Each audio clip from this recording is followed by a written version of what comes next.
on souhaite le contrôle des élus. Ils sont présents, c'est bien, ils sont absents, on ne les paye pas.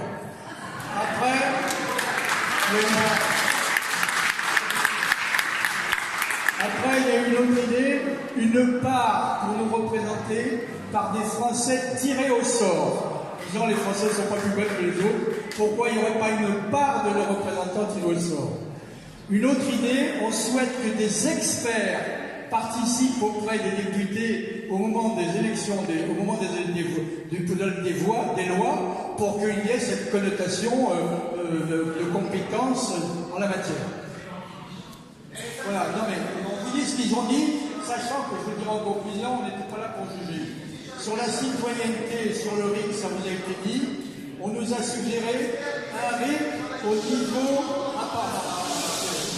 On nous a suggéré un RIC au niveau communal également. Et pour les problèmes du quotidien, il y ait des RIC locaux, parce que c'est notre vie, c'est important. On nous a dit l'importance de promouvoir dans toute cette représentation les réseaux associatifs, et Christian vous l'a dit, beaucoup de gens favorables au vote blanc, et le service civique, on a eu 3 jeunes femmes qui ont fait un témoignage très émouvant. Pour conclure, il y en a qui est venu me voir un peu parce qu'il n'a pas pu en passer une. Puis le sujet, on n'a pas eu le temps de le traiter, c'était l'immigration et l'intégration. Il a dit pour l'intégration des immigrés, et cette idée est bonne pour tous les Français également, il serait bien qu'il y ait une charte de citoyens basée sur la liberté, l'égalité, la fraternité, bien entendu, et la solidarité, aussi bien pour les hommes que pour les femmes. Et la conclusion, c'est que il y avait des gens très différents. Mais il y avait beaucoup de gens qui parlaient avec leur cœur et leur sincérité. Merci encore.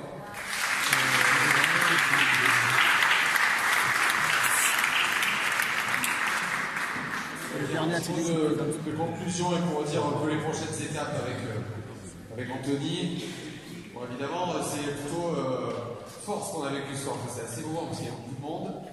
On essuyait un peu les plâtres de ce format-là. Je vous dis bien essuyer les plâtres parce que j'ai entendu dans votre atelier justement de démocratie des gens qui me disaient pourquoi on ne referait pas plus souvent? Pourquoi est-ce qu'on ne se reverrait pas? Pourquoi est-ce que ce serait que des sujets nationaux? Pourquoi est-ce qu'on ne pourrait pas trancher sur des sujets locaux? Moi je m'engage clairement, j'ai continué à en parler et avec ceux qui le souhaitent, essayer d'organiser ça. Alors, on ne va pas faire ça tous les mois parce que c'est chronophage, après vous allez plus voir la santé, vous allez me virer. Pour le coup, il faut qu'au moment on essaye, je ne sais pas, trimestre, semestre, il faut au moins on arrive régulièrement à faire ce genre de réunion-là, avec un énorme bémol, c'est qu'on ne la fera plus dans cette salle-là, parce que niveau acoustique, c'est l'enfer. Et on a vu que dans l'autre salle, qui était la salle d'antichambre, c'est beaucoup mieux passé, bien sûr, parce que l'acoustique était meilleure, donc les coups étaient meilleurs. Donc, on a vraiment eu un atelier qui était techniquement plus facile à mener là-bas. On en refera, vous avez ma parole, ailleurs.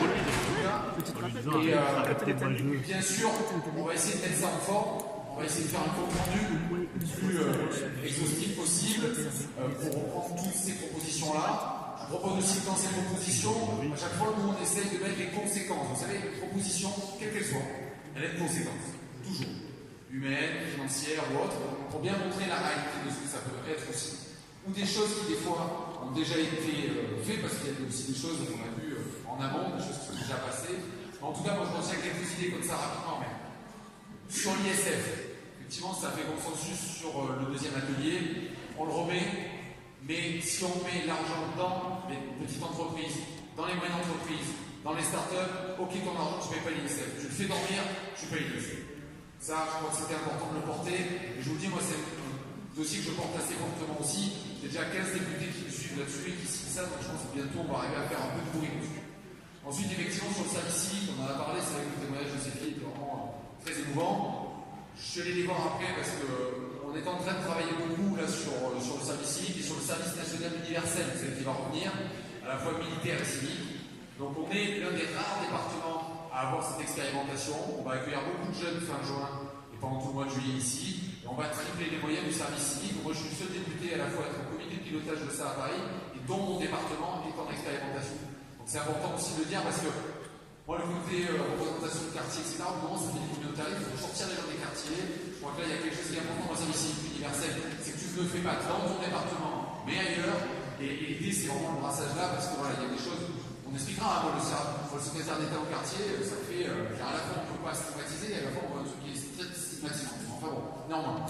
Donc voilà, pas mal de propositions qui sont encore émanées de tout ça. On va essayer de mettre ça en forme, ça sera beaucoup de boulot, j'aurai un peu le travail là-dessus. Et donc pour essayer de faire ça, on va le rendre public, diffusé dans les réseaux de Gilets jaunes, les nôtres, publiquement, à la presse, etc. qui est déjà, à mon avis, en train de faire un petit compte rendu déjà.